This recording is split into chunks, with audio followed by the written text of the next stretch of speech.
breakfast, I hope to hear answers to some really solid questions about the future of our economy and our education here in the state of Illinois. And I'm hoping to learn a little more about initiatives at the state level that'll affect us locally, specifically older adults in our community. Well, I would hope people will be asking questions about how we fund government and continue to provide essential services without having to have unreasonable taxation or other fees attached. So that's my hope, that this will be a financial discussion and budget discussion. I very much look forward to hearing from our legislators in terms of some of the key legislative challenges and agendas that the state is dealing with. I'm hoping to hear a commitment to funding public higher education in the state of Illinois. I hope to hear more today about the state budget and what the plans are for this year and coming years. And the reason that we're here is we are helping girls find their voice, and I would love to hear about how our girls could connect with their local legislators to make a difference in their community. First and foremost, public education and what we need to be doing in terms of policy and legislative agendas to make sure that we are supporting the education of our youth in this community. I'm interested in hearing what the legislators have to say about the tax structure and how they intend to help small businesses grow. It's always important to get the honest assessment from the folks who represent us on where Illinois is and where Illinois is going. I'm deeply concerned about how we're going to support the important and essential public services, including schooling, but the wide range of public services. Happy to be here this morning to learn more about what's going on at the federal, state, and local Cook County level that impacts the folks here in the city of Evanston, as well as Northwestern University. We have a talented and great group of legislators and their representative staff, and so this should be a great event. It's always a great event. I'm happy to be here. Thank you. I want to thank our presenting sponsor, Rotary International, for hosting us today and providing us with an incredible breakfast, and for ComEd for their generous support. I want to say a very warm welcome to our panelists, Laura Fine, Robin Gable, Andrew Gizkowski from Jan Schakowski's office, State Senator Heather Steens, and Larry Suckerton, Cook County Commissioner. Those are the people that are have so generously given their time today to answer your questions and engage in this most important conversation for our Evanston businesses. Our moderator today is Marianne Ahern, political reporter from NBC5 Chicago News. I'd also like to recognize and ask them to stand as a group our Evanston Chamber Board of Director members that are here today. I'm not going to name them personally, but these are the people that work with me every day to give me their brain power and their collective efforts to make our Evanston businesses shine. So please stand and just be recognized.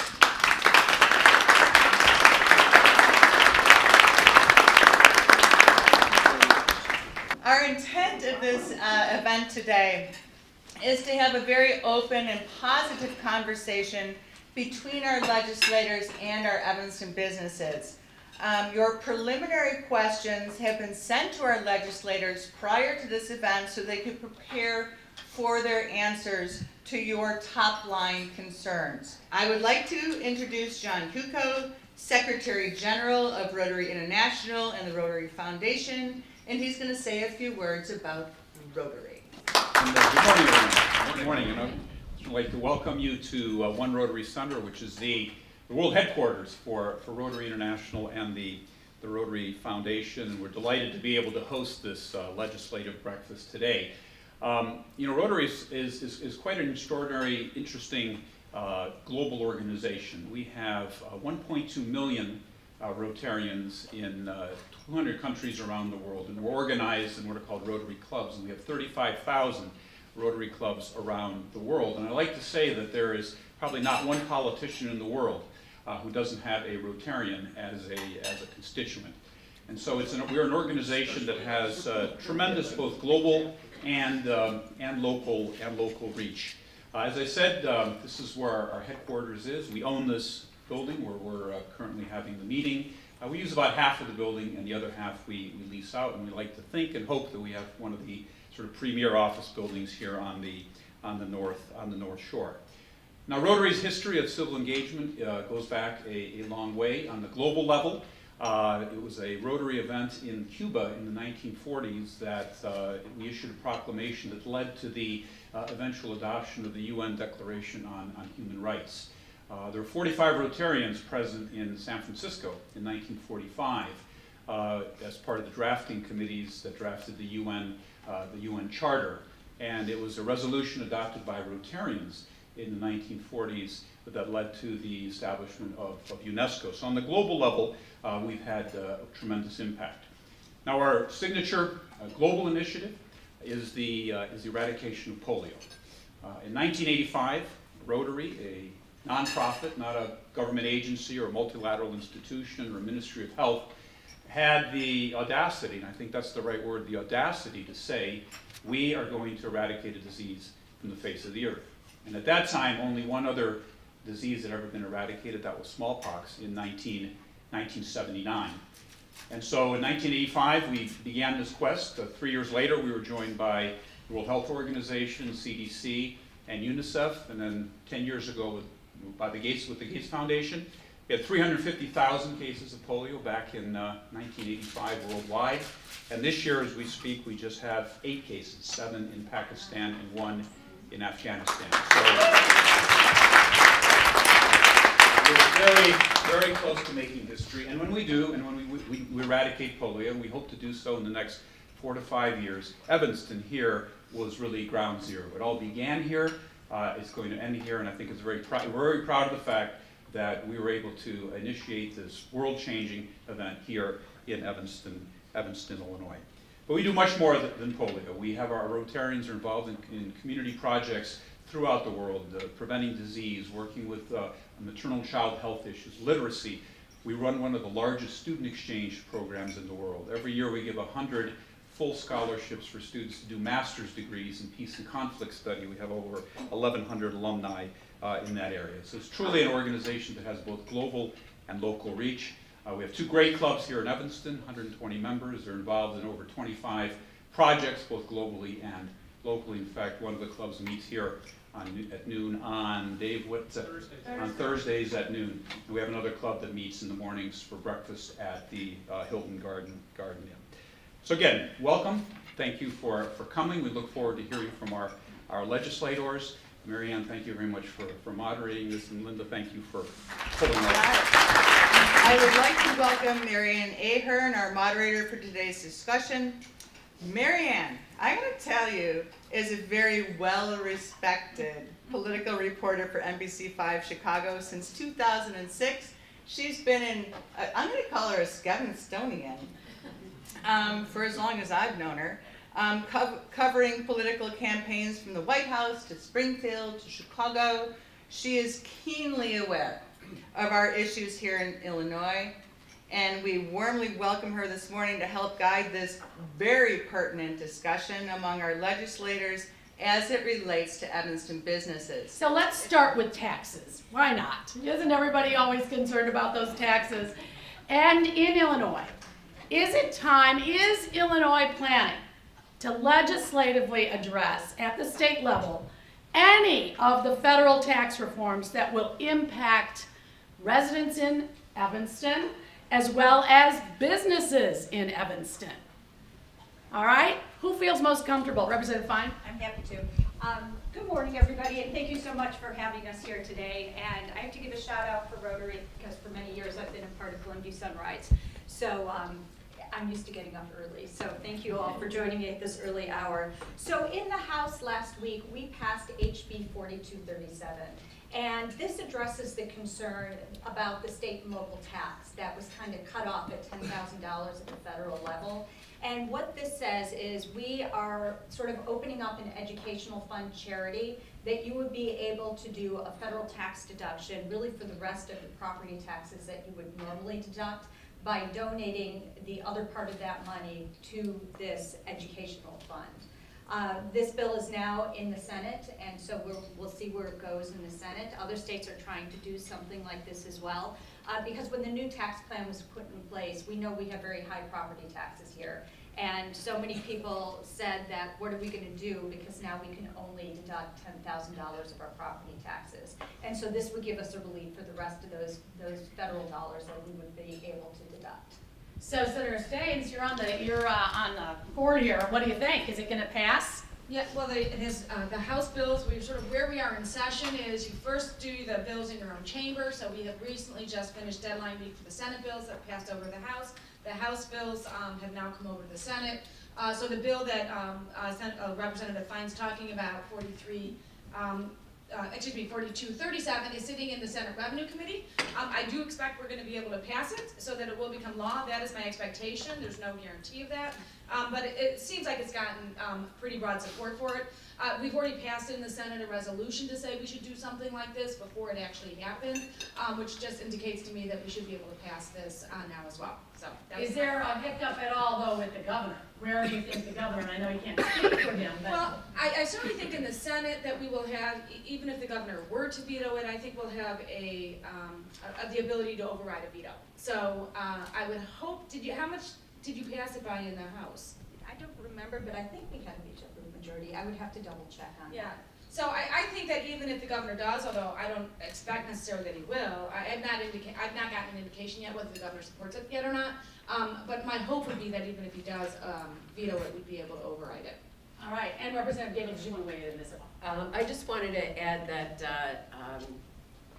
we're making this effort. We think it's a good faith effort. We don't know if it's going to hold up in the courts or not. So don't spend all your money yet.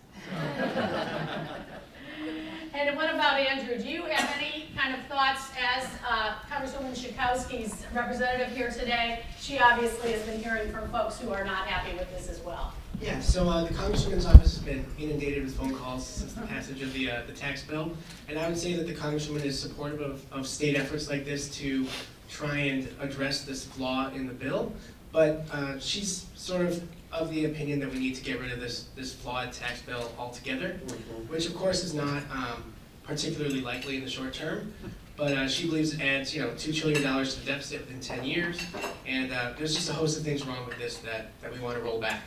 And we can't leave you out, Commissioner Supperton. You must have some thoughts. Well, this provision really is not just an educational provision. We need to understand that what the feds have done have affected all of local governments. The $10,000 mark is for people who live in Evanston, for business that are in Evanston, is easily met. We exceed it with what our property taxes are, what our sales taxes are, and other taxes that were deductible. This is a significant change, and I think that Illinois is going to have to figure out some other ways of doing this. And those of us who are dependent upon property taxes, if the federal provision stays, we have got to figure out other ways of funding, because our people will not be able to afford to live in the communities they're in unless there's some other alternative. And I'm not sure creating a charity and then taking a deduction is a solution. It's a temporary band-aid. The likelihood of a constitutional convention for that progressive income tax, because that's what has to happen. But what else if there is not? Obviously, that's not going to be this year. All of the gubernatorial Democrats candidates ran on that this is the way they want to go. How then do you achieve this? Representative Gable. So in order to be able to change the Constitution, we have to vote for to amend it. And what we need to do in the legislature is to have a 60% of the legislators need to vote to put it on the ballot. And then it has to be on the ballot, and the electorate, we need 60% of the electorate to vote to have this amendment be part of the Constitution. Will it make it to the ballot this year, do you think? So it will not. We've already passed the deadline for getting it on the ballot this year. Isn't that interesting?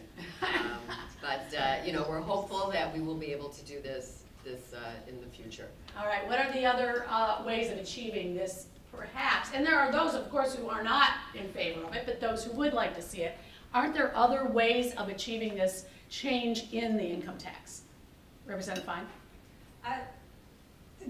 We could reopen the Constitution and have a constitutional convention. There are a lot of people who are concerned about that, because if we do open the Constitution, what else is going to happen? Last time we opened the Constitution, we put in the pension clause. And the reason they put the pension clause in was they said, we are afraid that the state's not going to fund our pension system. So we're going to put this clause in the Constitution to make sure they do. And it backfired because we went for many, many years without it being funded. And now here we are today. And as the Supreme Court told us when we passed that legislation a few years ago, it was completely unconstitutional. So now we are bound by this clause that had a different meaning when they put it in. And so there are many people, like I said, who are very sort of reluctant to reopen the Constitution because who knows what else might happen if we do. That being said, because we cannot get the referendum on the ballot this time around, I feel like we need to use this as an opportunity for education because there's been a lot of misinformation out there about what a fair tax might look like and what a fair tax might do. And I think if we have the time to really educate people, if we could get it on the ballot the next time around as a referendum, people will really be able to make an educated decision on whether or not they think that this is the right way to go for the state of Illinois. And who can best explain the difference between the progressive and the flat? Because we shouldn't assume that everybody all knows what that difference is. Anyone want to take it?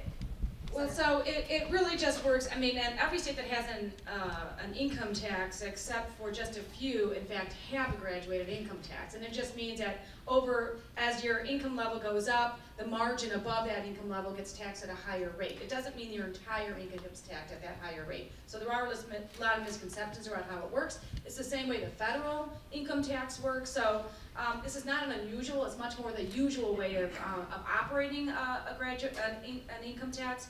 The big problem we have in Illinois, and well, we have many big problems in Illinois in our budget. So one of them, though, is that our tax structure does not keep growth. It does not grow in sync with where our economy is in lots of different ways. That's just one. So if you look at where income growth is, it's at the higher income populations. Unfortunately, right now, as we have more and more income inequality, that's where the growth is. Yet we don't capture more of that growth because of our flat income tax rate. Retirement income is another one, quite frankly, very controversial again. We're one of only 3 states that have an income tax that don't tax any retirement income. And by the way, you're under 45 getting an IRA from a parent who passed away, you're not taxed on that retirement. So it's not, you could set a threshold on that too if you want. But again, retirement is our population ages, that's faster growing part of our population. We don't tax that at all. You look at our sales tax base, it's a very narrow sales tax base. As we've become much more of a consumer economy, our sales tax base in Illinois, unlike most states in the country, have a very narrow tax base which is based on physical goods. We really need to, in my view, reform entirely our tax structure to broaden the tax bases, keep the rates lower, and makes it a lot more sense in a lot of ways. And that's just by far and away much better tax policy. This could take a lot of effort. I can tell you that, there have been a lot of discussions that I had with bipartisan groups to say that this is the way we should be going. We haven't quite had the strong political will and leadership on this yet. I'm really hoping that that's a direction we can go in because there's ways to improve the way Illinois functions and our budget with good policy as well. So we can pretty much say a progressive income tax is not going to happen, obviously, in 2018 and maybe not even in 2019. Is that right? It can't. The earliest it could happen is, I actually think the best timing, if we really want to get it on the ballot, is probably in veto session right after the election. You could pass it then, but it wouldn't go on the ballot for 2 more years because it's got to be on the statewide election. So the earliest time we could get it on the ballot is 2 years from November. All right, let's move on then to guns. Unfortunately, that is another topic that a lot of folks are interested in. Evanston business owners have to put up the no guns sticker on their front door if they want to discourage people from carrying their guns into their place of business. Many, though, are concerned for the safety of their customers, the employees, even themselves. So let's talk about what is the legislature doing. There's been so much talk. I know that the mayor of Chicago, of course, has been pushing hard for what he calls stronger, tougher gun laws, and yet some of them have been unable to get pushed through. This gun dealer licensing bill. Everything has come to somewhat of a stall. Why? What's going on? Representative Gable? Well, I think that every day we hear a news story about gun violence and gun problems. I think that there is still quite a divide between Republicans and Democrats on how to address gun safety. As you notice, we've changed it from gun control to gun safety because we're not trying to control people's guns. We're just trying to have their use be more safe in our society. You know, I think that the legislature has actually come quite a long way since I first started 8 years ago. 8 years ago, for any gun safety type bills, we would get 30 votes at the most. And this time we were able to pass a number of bills that went over to the Senate, and unfortunately the governor vetoed them. I think not all bills pass in the first year, so I think that proposing them and not having them pass isn't the worst thing in the world. I mean, we wish they would pass in year one, but at least it brings discussion, dialogue, it moves people in the direction of gun safety. One of the bills that I personally found very, very important, and I don't think we've passed this one yet, was to be able to have a court take away someone's gun if their family says that they're a danger to themselves or others. This has not been the law, and I think that this would be important to be part of the law. As we know, many of the cases that we've seen in terms of gun violence have been cases of people who someone knew that they possibly could have been violent to others and to themselves. So that's one bill we're working on. One of the most recent shootings in Nashville. The young man was from Illinois, and not only did he have his guns taken away, his father gave them back to him. Amazing, amazing. And we should not forget this morning, I've been up since actually 3:30 this morning. I have a young son who is a Chicago police officer. My husband is a retired federal agent with ATF, was the spokesman for many years, and got calls starting at 3:30 this morning. There's been an ATF agent shot this morning on the south side. And because he's the former, guy that the media would call, they still call him. And, so yes, we see this right in front of our eyes. I live in this Evanston, Skokie. I live where Ricky Birdsong was shot. I walked the neighborhood with the neighbors when Ricky Birdsong was shot. I mean, we still think of that all of the time. Commissioner suffered in the county. I mean, clearly this is an issue for the county. Clearly, it's a huge cost to the county with what the number of gunshots that we treat at Stroger Hospital in our system. But, I'm optimistic that these high school children who are now proving that they're really adults are the movement that's going to change things. And they've got to do it in the next election cycle. In Florida alone, there are 1 million voters who are between the ages of 18 and 21. 1 million voters. They can change the outcome of some of these elections. I think what Laura and Robin have said in the House, it has been very difficult to get votes on gun control things. I've been working on gun control since 1973, going to Springfield with our various gun control groups, trying to get sane laws passed or protect us from other laws put out there by the NRA. But I'm optimistic that these young people will help change the dialogue and maybe we'll get some things done. I'm not like Justice Stevens, who says we should repeal the Second Amendment. I think that's even a bigger task than trying to pass progressive legislation. Right, well, and Senator, if you could address this gun dealer licensing bill, let's be specific about how that might help, and yet that can't even get through. Right, well, so if you, in a 5-year period where it was examined, the guns that were used in crimes in the city of Chicago over that 5-year period, 20% of them came from just 3 locations that sold guns.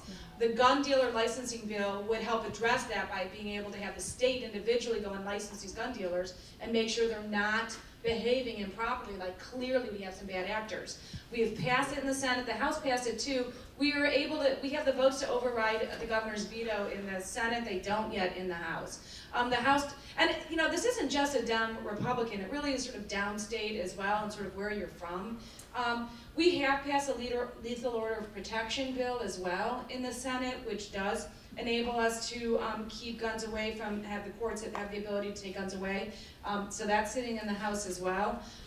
One other thing that we've done is ban the bump stock as well. We've done that in the Senate also, and that's also awaiting in the House. So, the House has a little more challenges in some of these regards, unfortunately. And Representative Fine, it is, a lot of it is a geographic a divide as well, is it not? Absolutely, absolutely. You know, it's kind of ironic because I know when I first went down to Springfield and we were voting on concealed carry, people in our communities did not want it, did not feel it was necessary. And when I started hearing the debate, I was almost shocked because I was a little bit overwhelmed by the fact that others thought, well, I should be able to carry my gun into the grocery store. I'm protecting my family. And it was very much an eye-opener for me because I just didn't see it that way. So I think that's why we have so many struggles. Northern Illinois, very different than Southern Illinois, and for a lot of reasons and for a lot of issues. But there were some bills that we were able to come to agreement with that I believe have passed both the House and the Senate and are sitting on the governor's desk right now. We passed House Bill 1465, which raises the age to limit the purchase of rifles from 18 to 21. We passed 1468, which extends the waiting period for assault weapon purchases. And so those are some of the bills that we did come to agreement with that passed with bipartisan support that I don't know what the holdup is, but I'm hoping that they get passed soon because I think Illinois could really lead the way on these issues, and especially after Larry was saying, we've seen what the kids say.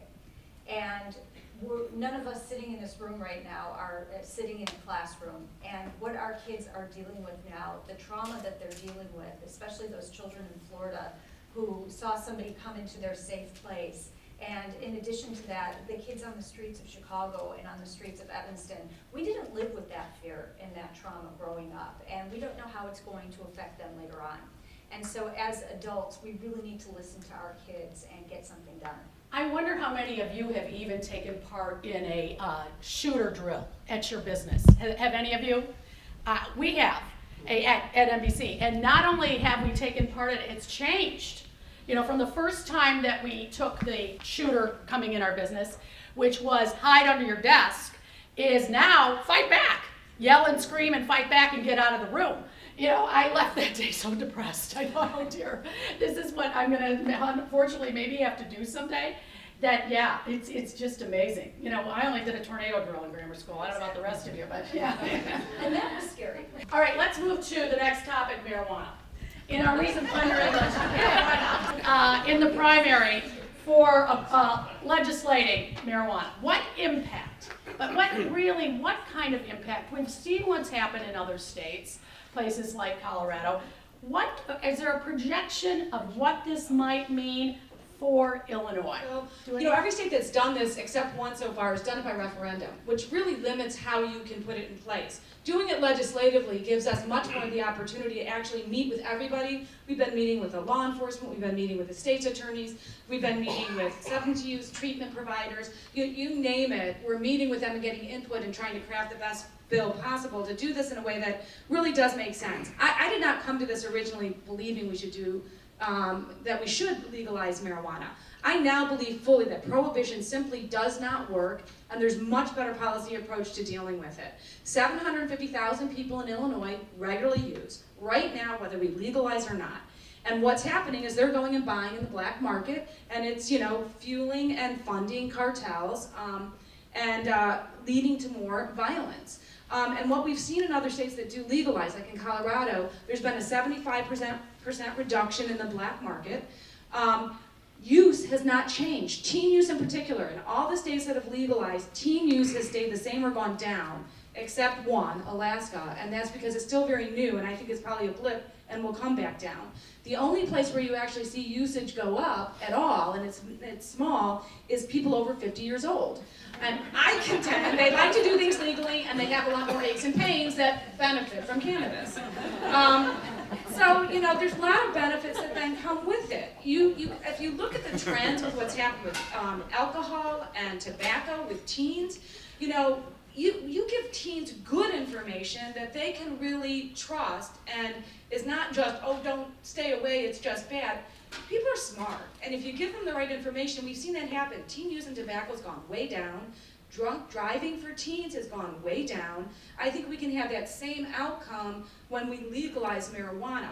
And then you have a lot of benefits of having a safe product, so you don't have what's been happening with this K2, and we've had all these deaths around Illinois because people are getting bad products that are laced with rat poison and other substances. if we can keep it safe, and then we get the benefit of the tax revenue, which in this case, we estimate to be about 350 to 700 million just for the state alone, let alone any locals, what they might pick up and add on the local, for the local sales tax. How do we prevent what happened with the lottery? Remember that one where, oh, it's all gonna make education so much better. And the funding for education is gonna be so much better because everything's gonna go from the lottery right to the schools. I just worry that that might be another, don't worry about, all our huge problems because marijuana is gonna solve it all. I don't know. Commissioner Sufferton, any thoughts on that? Everybody thinks that the solution to all budget crises at the local and state level is marijuana and taxing it. It's not going to be. I mean, I think Heather's talked about the fact that this is going to take a unified approach to what we're doing, and then we've got to be realistic as to what we can do with the money, and then where we spend it. The problem with the lottery is that we allowed it to come in the front door and then let it go out the back door, and we said all of it did go to education, but we took money away. I think that, I was asked outside, what did I want to hear today? I want to hear discussions about budgets, because we have people in this room who run businesses that are balancing their budgets and staying in business. And our problem in Illinois, be it the income tax, be it marijuana, is we have got to figure out how, at all levels of government, to get enough money to provide the services we need. If marijuana can help us do that and not increase our costs with public safety and public health, then we ought to do it. All right, about the budget. Well, let me just say one more thing about marijuana, and I think by legalizing it, I think we would reduce the numbers of our youth being incarcerated for marijuana. And, there are young people who have felonies from selling marijuana, and I feel that ruins their lives. And this week there was a recent story of they're going to remove the question from many employers, whether or not or perhaps even drug test for that. We'll see. I mean, they've certainly changed it as a requirement for Chicago Police. They couldn't get officers, a diverse group, without allowing to say, yes, I have smoked marijuana before in my lifetime. Before you couldn't even say that. We are planning on making sure that businesses can continue to have drug-free workplaces in the bill too. So anyone who wants to continue to test and keep drug-free, we're going to keep that in place. Absolutely. All right. And can I add one more thing? Because we have really, I want to hopefully say, a thriving medicinal marijuana program in the state of Illinois. And when we first passed that and it first went into effect, we heard from people, oh, not in my neighborhood, you can't open that in my neighborhood. And what we're finding now is people don't even talk about it anymore. It's not a consideration, it's not a care. But for those people who need the medication, it's a lifesaver. And so here we tried something new in the state of Illinois, and it's really helping out our residents. And to the point where we want to add more conditions on where you can get your card to purchase medicinal marijuana, because it's been so helpful. And in our office, we'll get calls from people saying, how do I do this? This was something I was scared about because growing up, this was always, oh no, you don't smoke marijuana. But now I've heard from, my friends who say that this is such a lifesaver for them, that how do I go through the process of getting my card and what doctors do I contact, et cetera. So I think sometimes something new is a little frightening, but once it goes into effect, it can be something that's positive. Heather, I wonder how many other states, where are they at? Where are we in the process of our competitive states? Eight states have legalized recreational marijuana now. And Michigan has it on the ballot for this November, and I think the expectation is it will pass. So one of our neighboring states will going to continue to just roll forward. I think it's a question of when, not if. I think it's a huge advantage to Illinois if we get out front and lead on it. And also, we are in a position of doing it exceptionally well because, like Laura said, we have a very well-regulated medical program. In California, it's a mess because they had such a free-for-all in their medical program. For them trying to back into a well-regulated recreational program is really hard. We don't have that problem here. We have a very strong, very highly regulated, that's been very effective. We don't know of any leakage that's been happening out of any of the cultivation centers or the dispensaries here. So being able to build it out now, I think, puts us in very good position to do this very well and lead by example. All right, very good. On to the next topic, that budget question.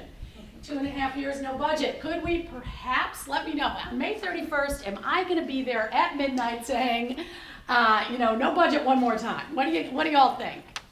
Who wants to go first? I don't think that's an option. Really? I mean, but it is an election year. Does Speaker Madigan, because come on, let's face it, he controls what happens here. Does he want to give Governor Rauner a budget this time? I mean, and does Governor Rauner want to also work with the Dems? Let's just not, it's a two-way street, I get it. But it is an election year, guys. I mean, come on, you gotta have a budget. I just say from rank and file, we don't think it's an option not to have a budget. So we will be pressuring our leaders to have a budget. We do not want to go home and start campaigning in the middle of the summer without a budget. We saw the devastation that the 700 days without a budget did to our communities. It did to our nonprofit sectors. I mean, there are so many businesses, and probably some in Evanston, that still have not gotten paid with our backlog of bills.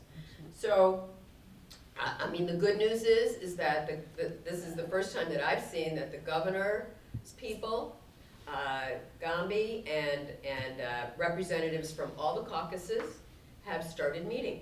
And they started in April, which is, a certain number of days away from May 31st. I mean, sometimes we've started on May 15th, so at least we started in April. And those meetings have been ongoing two times a week. So I feel like there is a certain amount of seriousness put forward with those talks. I'm part of the Democratic caucus's budget team. So, I mean, we're prepared to do a budget, a Democrat budget, if we can't get resolution among everyone. Our priority is to have a budget that's agreed upon by all the caucuses and by the governor. But we're prepared to do another one if we have to. But that you still need, you gotta have government at some point. And even having your own budget isn't gonna get Rauner to sign it, and we're gonna wait. Do you see us being in the same spot again, Representative Fine?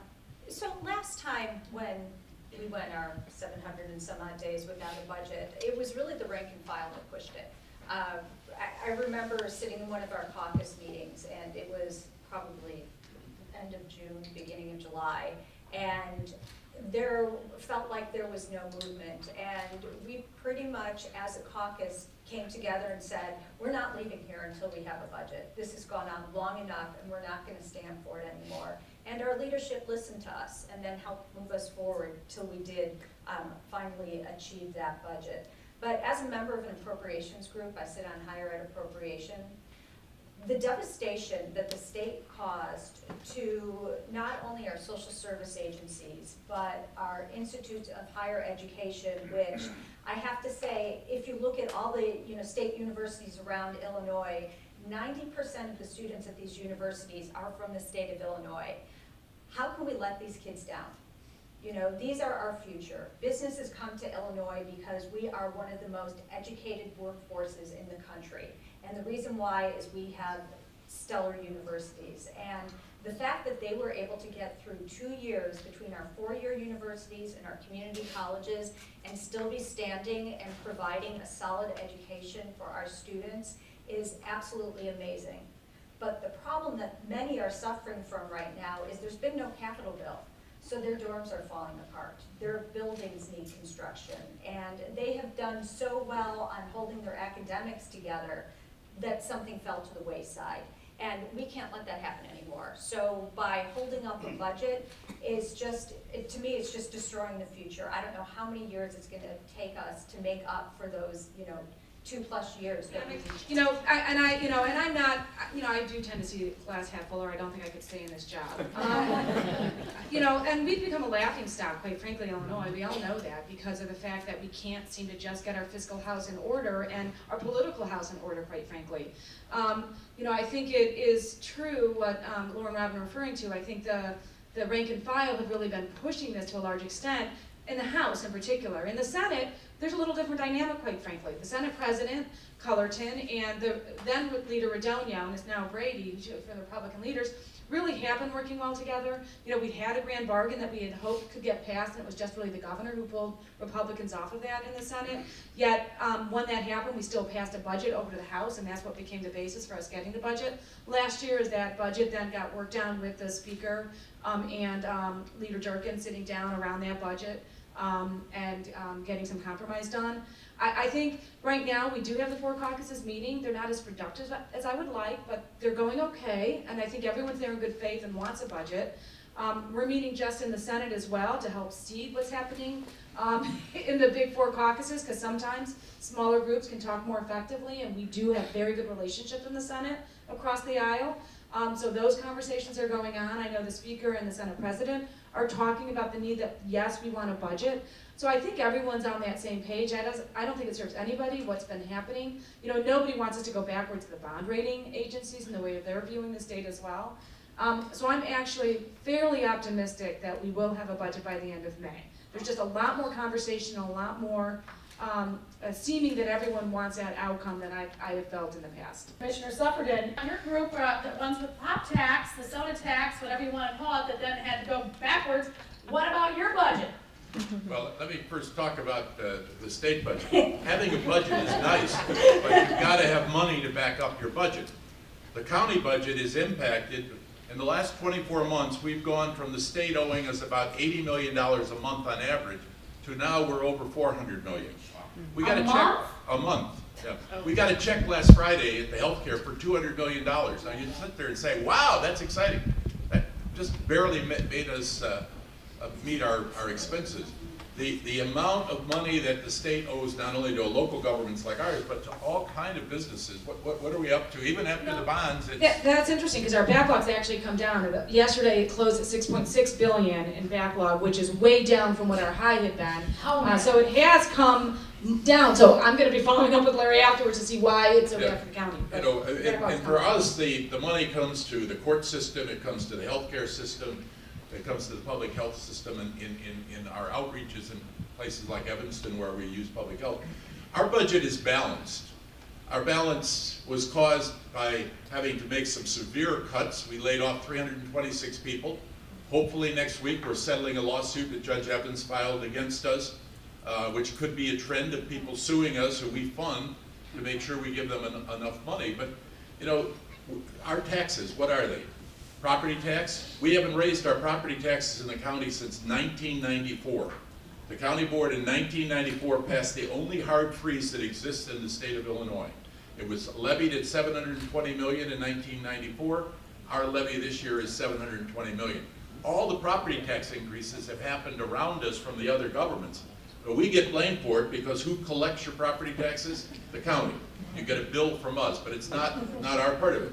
Sales tax. We tried increasing the sales tax. It didn't quite work. I voted to repeal. President Preckwinkle got it up. You can't go any higher on sales tax. Those are the only 2 general taxes we have. What we're left with are excise taxes. I am still amazed to this day, and I'm the last person standing on the soft drink, that soft drink is right up there with penicillin, and it cannot be taxed. And we've actually had the state of Michigan pass a law saying you can't tax soft drinks in the future. But we've got to figure out other ways to fund government. We need cash to provide services. I heard Wally at the city council meeting the other day for the first time say that the city of Evanston needs to look at fire and police in a different way because of the lack of cash. And so I think this gets back to the federal tax law we were talking about earlier. We have got to figure out better ways to fund our government. And I hope that when you said property tax hasn't been raised since '94, that that's something you might be considering doing. Is there a change coming? I don't think we're going to be able to, because right now, anybody in this room, do they think they're paying too little property tax? You know, Kiss of death. If we were the only government who was using property taxes, well, yeah, then maybe we could consider it. But the problem is it's a cumulative tax. We passed a referendum in Evanston for District 65, which was needed. I don't think today, because of the federal tax law, you could pass that referendum again, because people who were in favor of it saw it as something that was meaningful, and there was a federal deduction related to it. Now there's not. I think we have got to figure out other ways of taxing. Heather talked about the sales tax. Our sales tax is high. It could be lowered if we sourced more products and spread it out further, and maybe got to some services. We need to figure some of these things out. If we can't get a constitutional amendment, and I was in favor of a constitutional convention. Every 20 years, Illinois has a ballot initiative. 6 years ago, it was on the ballot. Should we have a constitutional convention? I pushed for it. I got defeated because people were afraid, as I think Representative Fine said, that you're going to destroy other parts of the Constitution. But we need to change the educational funding provision. I mean, when you can have a constitution that says the state government is primarily responsible for funding public education, but your Supreme Court says that's not 50% plus one, what does primarily mean? We need to change that. We need to figure out the income tax. But until we do, we're going to have to come up with Band-Aid approaches, but they've got to be consistent because they're going to interact with each other. All right, let's move to the next, sometimes a dirty word in politics. Compromise. Imagine compromise.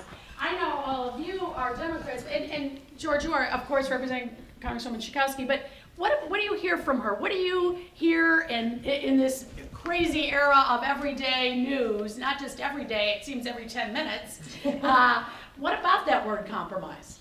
So, as you all know, Congresswoman Schakowsky is one of the most progressive members of Congress, but I will say that in all 8 years that I've spent with her, she's always been eager to compromise and to work with people across the aisle whenever we have the opportunity to do so. I know that the Congresswoman recently passed a bill with Kristi Noem from, I believe, North Dakota, called the Women, Peace, and Security Act, and it's something that did not get widely reported, but it was a bipartisan bill that was not controversial, and the idea was to promote the use of women in peace processes around the world and things like that. And there are all sorts of things. She signed on with Representative Upton, who's a prominent Republican from Michigan, to the Climate Solutions Caucus just a couple months ago. And this is a caucus of equal numbers of Republicans and Democrats to combat climate change. They recognize that it's human cause and they're looking for solutions. So I think that even in a time where we are facing these very divisive issues, there's always opportunities to come together along the margins. And it's just a question of being open to do that and building relationships with folks across the aisle. And I think that there's always places to do that. Thank you. And I think that sort of bleeds in as we're going to move on as well. Not only compromise, but what about new businesses? What's the business climate like in Illinois right now? And you could really work in compromise here.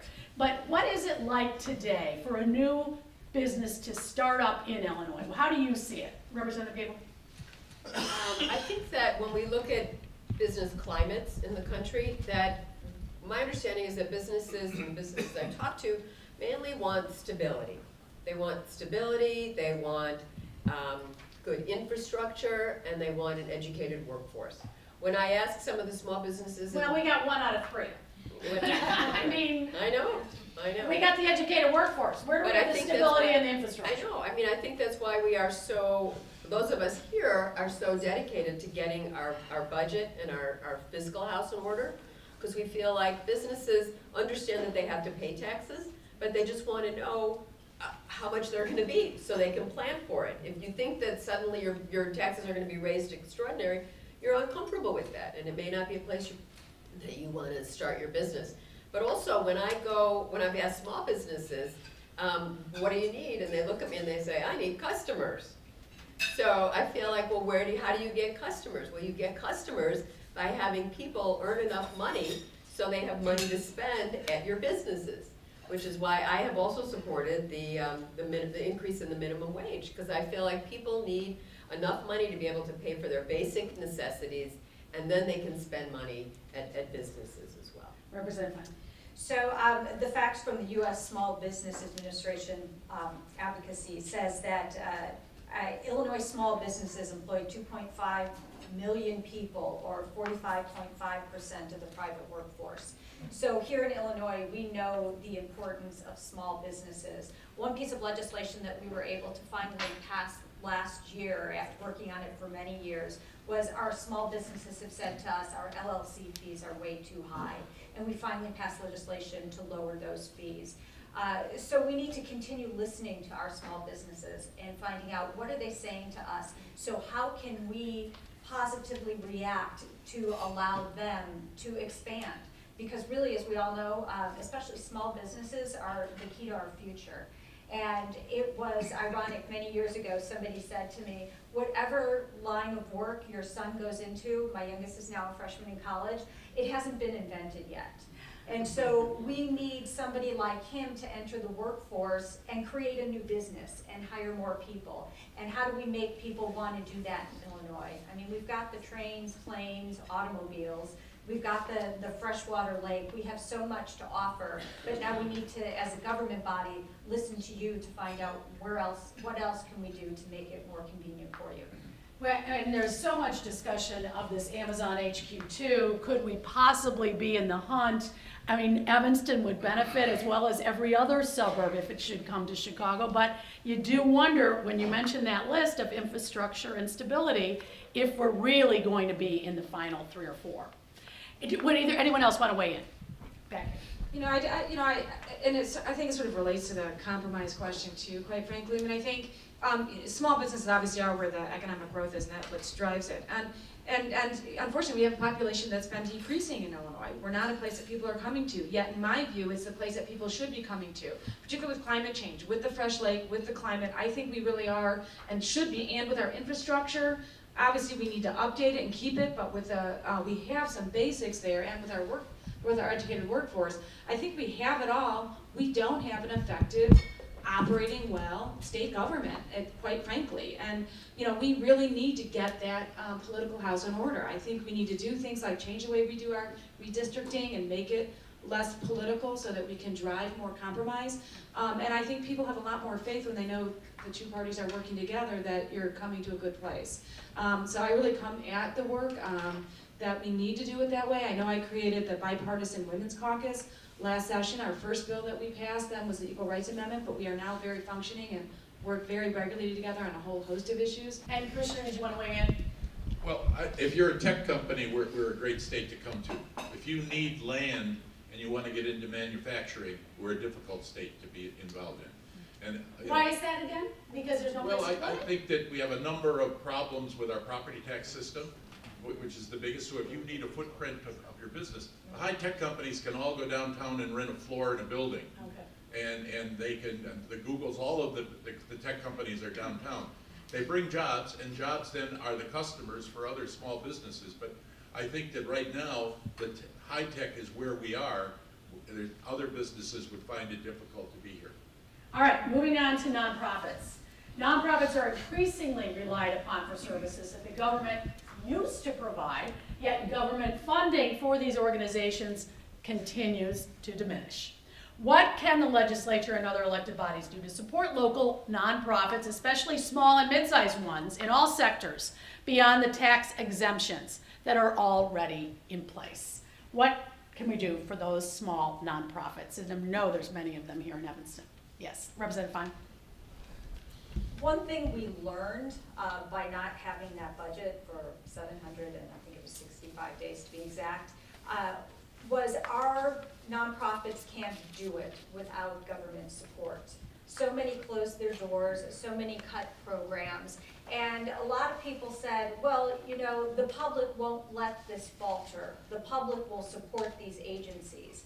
The public cannot afford to do it on their own with pure donations. They need the support of the government. And if you read Illinois' Constitution, our job as the government is to take care of those people who cannot take care of themselves. That is our responsibility. And by not properly funding these organizations, we're letting everybody down once again. So it is really our job to make sure that we get back to financial stability so we can help these programs that help others. And for the past couple of years, these programs have been our creditors because they've been doing the work and they haven't been getting paid. And as we all know, you can't do that for very long. And so again, it's our responsibility to make sure that we can get our fiscal ship in shape and be able to keep these programs afloat. Yes. So before I became a legislator, I ran a nonprofit. I was executive director for 20 years. And every year, and I had quite a few government grants. I had a grant from Public Health, I had a grant from DHS, And every year we would sign a contract with them that would be, it may not come July 1st, but I knew that it always got resolved by July 31st. So I knew within our first start of our fiscal year what my budget was going to look like, where our money was coming from. Well, I just talked to the executive director who's there now, and she told me that she still does not have a contract from DHS for this $250,000 that they get every year that's in the budget for them, and it's now almost the end of the fiscal year. So they can't function like that. I mean, she has been fronting off that money since July 1st for that program. So I totally agree with Laura that we need to treat our nonprofits like other businesses, get the contracts in order, pay our bills, and they can function. Well, it is very much tied into the budget question, obviously. Let's go to keep moving. Workers' comp. What are the new developments with worker comp laws? I just passed a bill off the floor last week, and this bill is based on programs that we've seen passed and be successful in 27 other states. And it's a public-private partnership for workers' compensation insurance. And so it would start with a loan from the state, but after that loan is paid back within 5 years, it's completely on its own. And because it would be a not-for-profit, they would really be able, as we've seen in other states, to bring that the premium down for local businesses who have to buy workers' comp insurance. When we passed the laws in 2011 for the workers' comp changes, our companies should have seen up until now about a 30% reduction in the amount of money that you pay out for workers' comp insurance. But unfortunately, you're not seeing that savings, but the insurance companies are making a ton of money. So, imagine that. And it was interesting because when I brought this bill to committee and I pointed this out, there was somebody from the industry sitting next to me who said, "What's so bad about making a profit?" And I said, well, it's one thing to make a profit. It's another thing if your profit is putting other businesses out of business. And so we were able to pass this legislation off the floor last week. It now moves to the Senate, and Daniel Biss is carrying the bill in the Senate. And we'll see where it goes. But like I said, 27 other states do this. Some of our neighbors, most of them actually are red states. They're not blue states who have accomplished this. And so, people can't come to me and say, oh, this is a crazy liberal idea, because it's not. It's just something that we've seen that has worked. All right, others want to wait? Let's go on. Well, yes. Other states, their Department of Insurance has some regulatory authority. They actually have some teeth. And companies have to come to them, the insurance companies have to come to them and say, this is what we want to charge, and they have to say yes. They can say yes or no. In Illinois, companies come to our Department of Insurance, and it has no regulatory authority and no teeth. The insurance companies tell them what they want to charge, and all our Department of Insurance can do is nod their head. Oh, okay. So, we're known as the Wild West of insurance here, and I think that Laura went with this plan because we initially tried to get some teeth into our Department of Insurance, and that did not work. Because the insurance lobby is so strong. Because the insurance lobby is so very strong. All right, campaign funding. Do you favor taxpayer funding of political campaigns as advocated by Common Cause and also many activists in Evanston? What do you think, Commissioner Suffolk? Well, I'm in favor of some form of public funding. There's a bill that Representative Kelly Cassidy had a hearing on last Tuesday. I think Senator Staines has the comparable bill in the Senate. Am I right? Daniel Biss has the comparable bill. But I think if it's a small donor match, there's got to be a way to stop this craziness. What did we spend in the governor's race? $65 million have $70 million in pocket change, Yeah.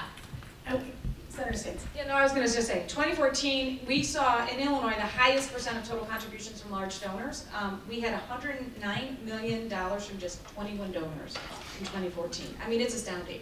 I am a co-sponsor of the small donor match. When other places have done it, they do find, in fact, you get a lot more donors participating. That's not the solution to all of our problems, though. I mean, I do support it, but I think we also need to be doing things like redistricting reform to really bring back a more, I think that sort of drives people more to the middle and to compromise than our current system of districting, which is controlled by the politicians and keeps people packed into Republican and Democratic districts. And I think that But needs- let's talk about has that. I to be mean, functional.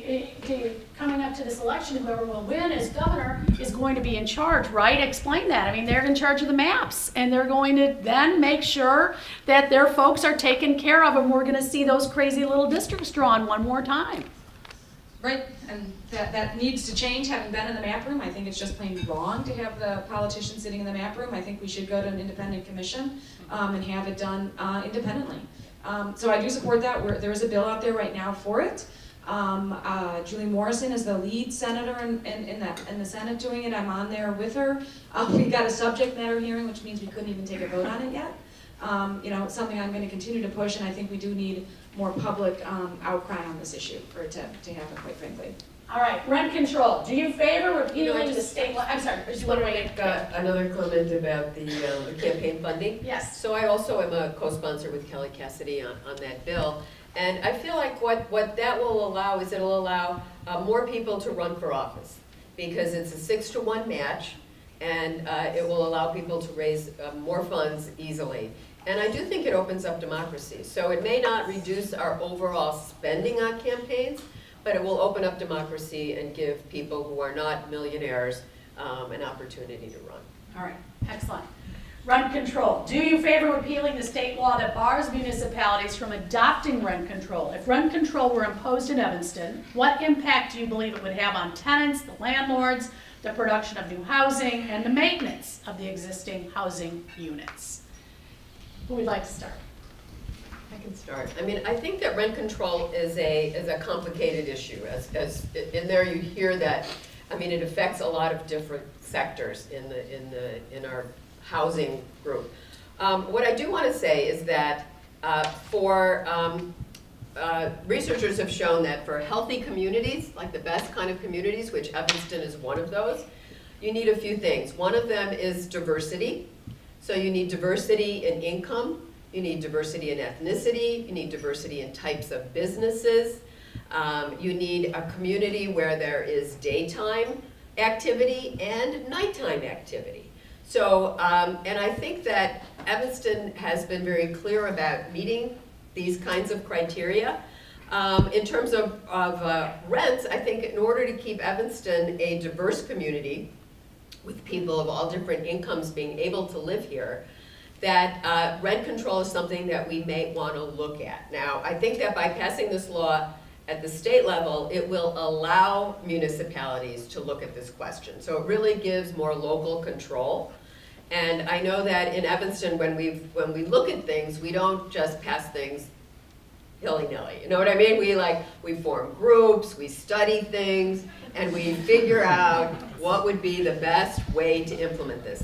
They say that rent freeze is that economists think that will give you less housing and worse housing. So clearly we don't want to do that. But then there's the option of raising the rents as inflation goes up. So I think that I would be in favor of passing a law at the state to allow municipalities to look at this, and I would support Evanston looking at it and studying it and figuring out a way to keep our community diverse. You know, in 2008, when there was the big crash, we lost a lot of low-income people in Evanston. A lot of people lost their homes. They couldn't pay their mortgages, and I think that that's something that we have to really look at. And I wonder how much with the new federal tax rules and not being able to take more than the 10, how many folks are considering, well, what the heck, I should just go rent. Why own anymore? I'm not going to get the same break that I used to. Anyone else want to weigh in on the rent control? Well, one of the things that's happening in our area is deconversions of condos to rental units. So we're seeing a different approach to what housing is in the area. Every one of our communities is having the discussion of what's affordable housing. Rent control is probably one of those factors that fits into the affordable housing discussion. Cook County Housing Authority, which has buildings here in Evanston, has the Section 8 program. I mean, Section 8 is a form of rent control, but we need to figure out how all these programs fit together and what the economy of these buildings are going to be to make them safe places for people to live. Yes. Yeah, no, most economists will tell you that rent control is not really the best way. If what you're trying to do is provide more housing, more affordable housing, it's really to build more housing and impact on the supply thing. I mean, it can be something that we look at. I'm not sure I'm there at this point. I'm not sure, based on the study I've done, that is the necessarily most effective policy. I certainly think it should be considered in a mix of things potentially. But I think we really need to be looking at how do we create more affordable housing. And that's what the conversation should be focusing on. All right, let's move to that awful pension fund question that just can't seem to get solved. How is the Democratic-controlled legislature going to balance the budget without cutting pension fund requirements? Well, first of all, I don't think you're allowed to cut. Legally, you can't cut the pension fund requirements. So then, what about that question of balancing the budget? Representative Fine, you want to take that one first? Yeah, since, what year was it, 2010? We, for the first time in years and years and years, have been paying what we're supposed to pay into our pension. And we have to continue that. We can't go backwards. We can't take any more pension holidays because it's put us in the bind that we're in right now. Our pension committee is looking at other ways, based on the fact that our pension bill was found unconstitutional, what can be done.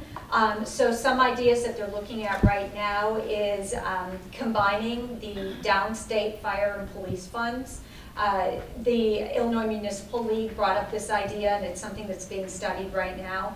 A big concern when it comes to combining funds is one community might be funded at 80% and another one's at 20%.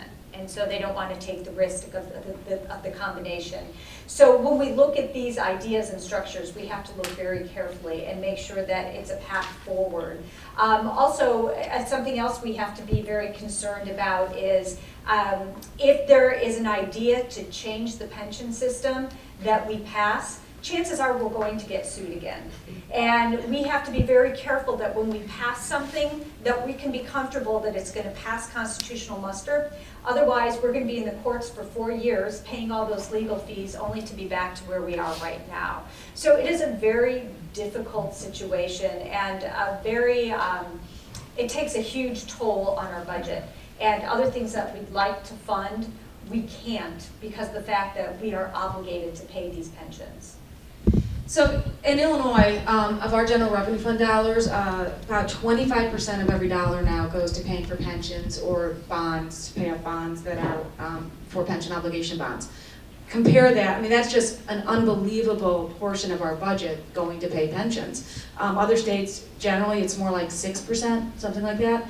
And you talk about what's happening with our nonprofits and not creating economic development growth and not funding education, so there's a burden on the property taxes. You know, it all relates. It's not something we can bury our heads on and think it's going to go away. We did pass, people forget, we did pass a tier 2. So pension benefits for employees that have been hired after 2011 are very different than employees before that. So that down the road will really help with the problem. But for that current set of employees that we still have a $130 billion in pension funded liability around, it's still significant, and we need to figure out some other ways. We did pass a tier 3 to create a defined contribution benefit plan. We haven't fully implemented it yet. We need to get that fully implemented, and there may be some more legislation we need to do to help that. You know, the Senate president and his attorney, who really has been looking at this a lot, thinks that you might have a contractual approach for the current set of employees that say, in exchange for saying you want to keep your compounded COLA into the future, increase cost of living increases, you give up having your increases in salary count towards that going forward. They think that contractual kind of approach may pass constitutional muster, so that's something we can look at. I certainly agree with Lori that we should be looking at ways of maybe consolidating some of the local pension funds and put them on better grounding. But we're going to also have to look at group health. That's a huge part of unfunded liability as well. And there's things that you can do, quite frankly, working with labor unions, and I think we should be doing it with them in the fold. When the Senate president had been working on this contractual approach, he'd actually had labor union support in doing that. I think we got to go back to the table with them and try to figure out a way that we can get them on board and try to pass constitutional muster, because that's really the only thing that's going to really put us on better grounding is to tackle this head on. And what about the county as well then? Well, local governments have pension issues. We all have the same issues. Now, the county never took a pension holiday, and 3 years ago, I was able to increase our funding of our pensions above what is the statutory amount to try and just keep our head above water, which we're doing. But until we look at the Constitution again, this is not going to be a simple problem to be solved, because the 3% compounding is one of the issues. And that's why I favor Senator Cullerton's approach, which is a contractual approach, that you could trade your compounding benefits for some other benefit within your pension when you're an active worker. We're not going to be able to change the benefits for those who've retired. And whenever we do change the law, I predict that a lot of people will retire so that when that law becomes into effect, they're in the protected class. But this is the issue that I think we have got to come up with a solution on, because it will destroy all of the governments we have. So in that vein, it does seem obvious that cutting pension and safety net payments, that's not going to change. And taxes have gone up enough that that's how everyone feels. So how is the state going to compete for that new business growth with less than competitive business hot buttons? I mean, this comes out of that pension question. You know, I think this goes back again now to this new federal law, because the way to compete is we're going to have to make sure that whatever we do, the businesses are going to be able to pay a reasonable amount of taxes at the federal level as well as the state level. And we've got to figure out how to put this mix together. And the same is going to be true in towns like Evanston.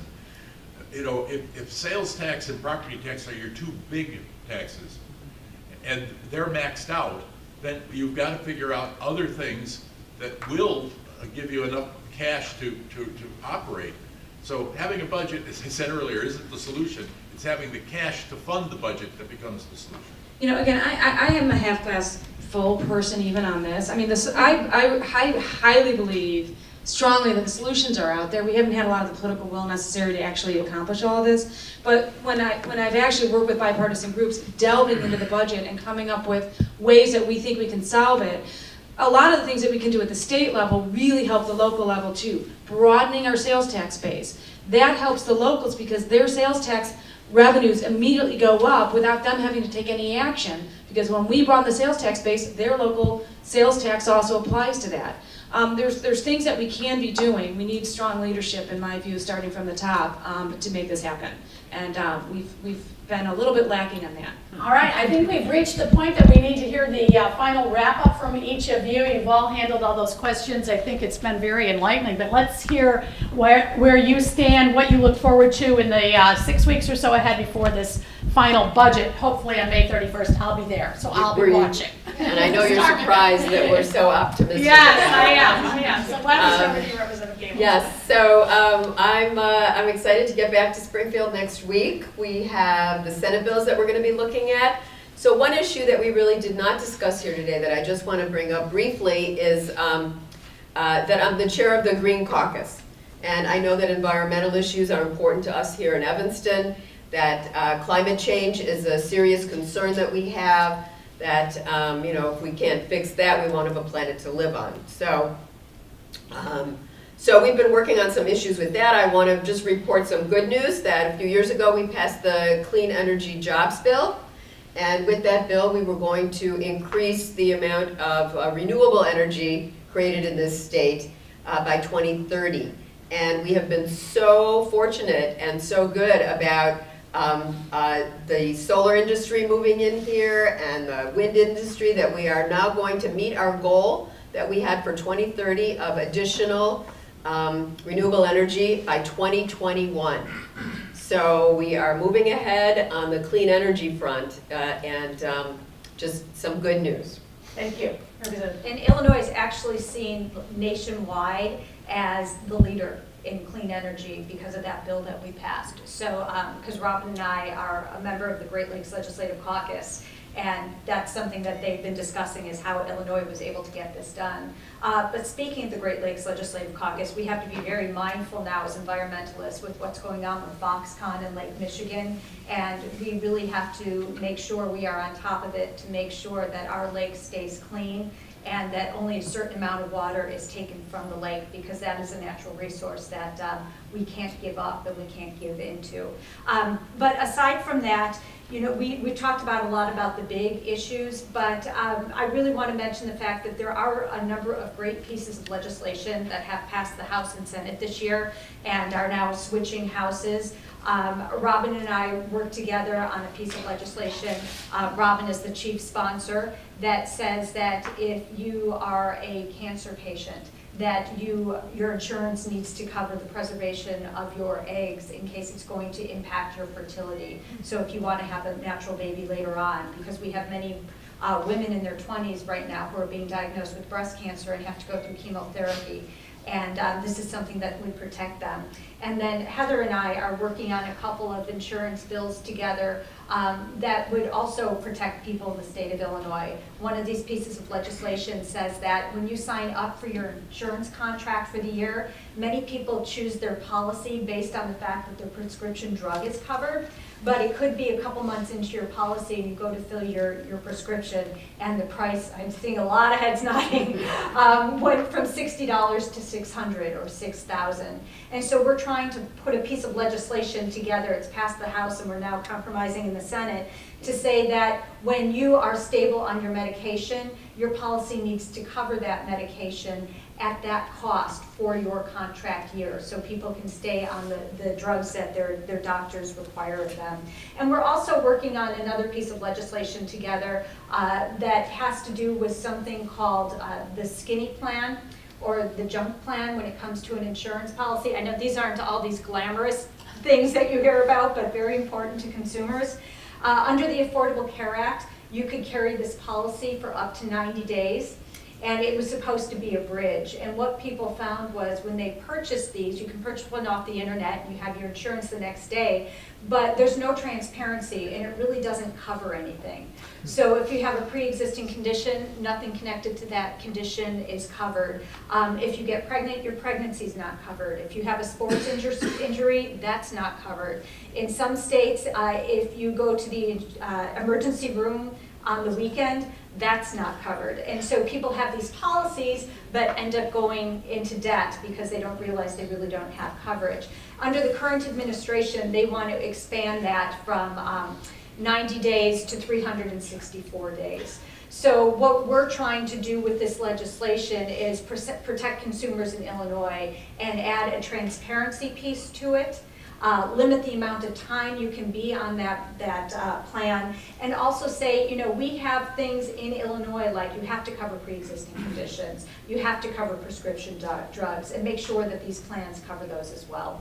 And so we got that through the House with bipartisan support, or not that one, the prescription drug bill. So we are working on these with both sides of the aisle to try to, again, protect the state of Illinois from things taking place at the federal level. Thank you. George? Andrew, I'm sorry. It's okay.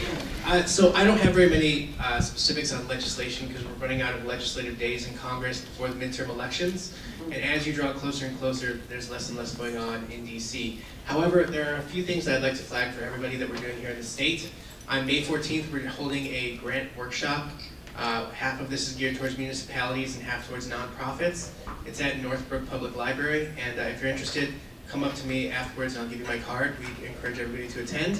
Secondly, I know that Oakton Community College is doing a small business event. I think it's May 23rd. So if you have a small business and you're looking for resources, I encourage you to stop by. I think it's at their Skokie campus.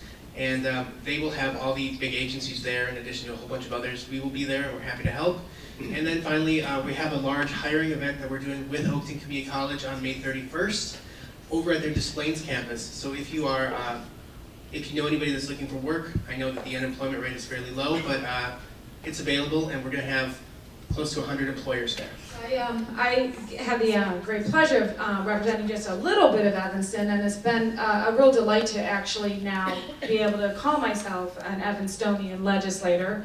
You know, it's an incredibly diverse, strong district, and it really provides the ability for those of us who represent it to be sort of strong, independent voices in Springfield, because it it does have such strong values and enables us to go and operate in a pretty independent way in Springfield. So I just want to take the time to thank you for letting me be here today and represent part of Evanston, and we'll certainly continue to try to bring a more bipartisan, sane approach to fiscal responsibility in the state. That's clearly the thing we really have to be focusing on. We need to, and I really do just want to leave you with not all doom and gloom, that I think there really are ways of doing this and addressing it, and we'll certainly continue to try to push for that. Thanks. I want to thank the Chamber for putting this together and for all of you being here, and for Linda being open to putting together emergency meetings if we need them to talk about things like minimum wage and other things. I think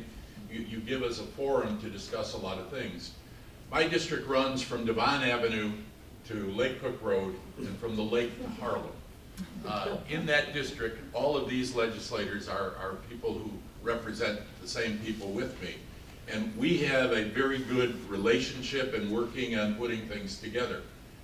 But one of the words that was discussed earlier was compromise. We all try to compromise and try to work, but you know, the nearest Republican to us is in Palatine.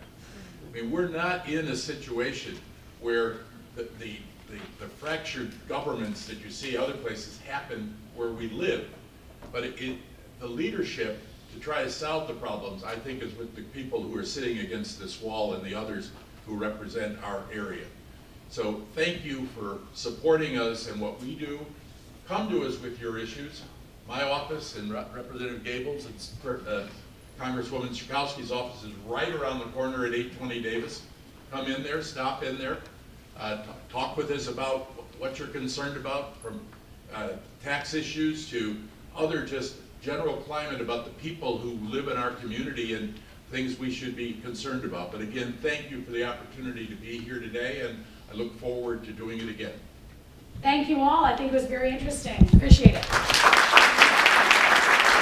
Hugely productive morning, and I thank you each for attending. Thank you so much to our panelists. Thank you, Marianne, for moderating. I want to invite each of you to just jot down info@evchamber.com if you have any additional thoughts, questions, or most importantly, praises, accolades for all of our legislators that are working every day to make Evanston and Illinois a better place to be.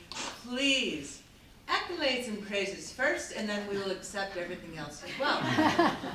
But thank you all so much for being here. I want to let you know that you're welcome to stay, to network. There's plenty of coffee, breakfast, snacks left for you. So please enjoy, and I think that's it for me.